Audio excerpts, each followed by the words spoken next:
La mission effectuée à l'automne 2014 dans la vallée du Zerafshan, au Tadjikistan, s'inscrit dans un programme de recherche sur l'usage et la gestion de l'eau par les sociétés humaines en Asie centrale.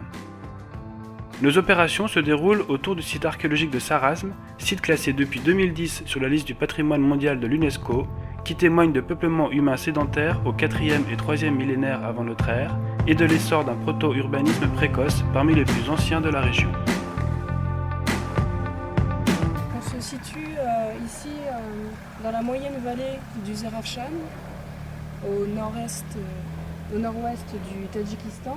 Il s'agit d'une vallée semi-aride qui reçoit environ 250 mm de précipitations annuelles. On se situe ici en rive gauche du Zerafshan, qui se trouve vraiment en bordure nord de ce bassin d'effondrement tertiaire, sur une terrasse qui supporte le site archéologique de Sarasme. Installées sur une terrasse de Leuze pléistocène, ces premières populations ont su capter les eaux puissantes et riches du Zerafshan par le creusement de grands canaux, dont les vestiges furent découverts au début des années 2000 par l'archéologue Roland Bézinval.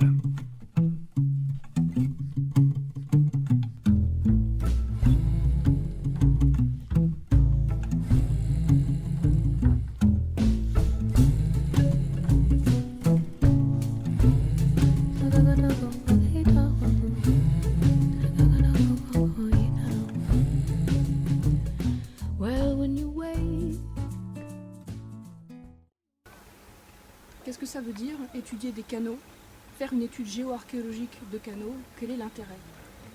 Premièrement, c'est prendre en compte que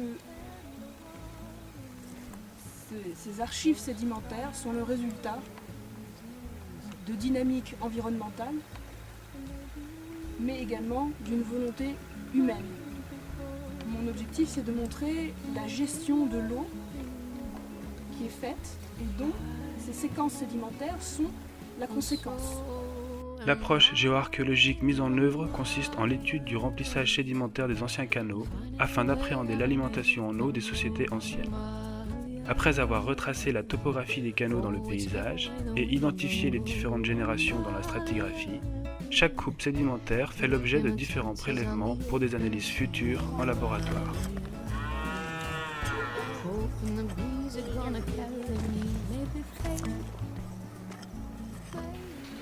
Sur cette section, on voit bien les 3 générations identifiées jusqu'à maintenant de canaux.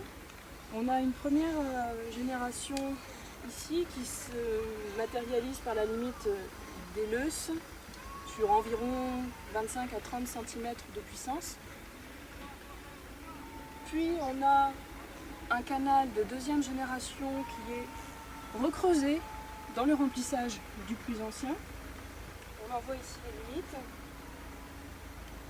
Et cette année, on a pu mettre en évidence un canal de 3e génération ou bien une 2e phase. Je ne sais pas encore.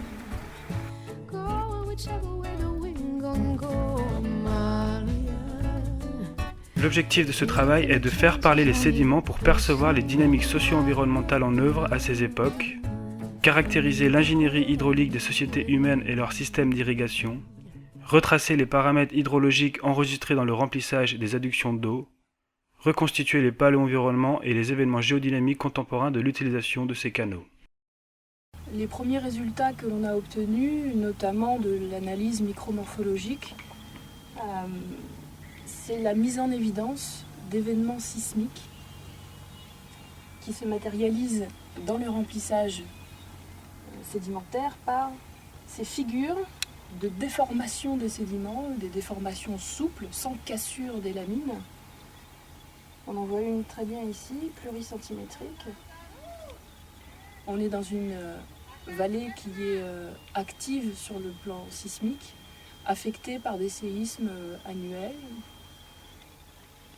Et c'est la première fois dans un remplissage de canal, un remplissage sédimentaire, que ce type d'événement est enregistré.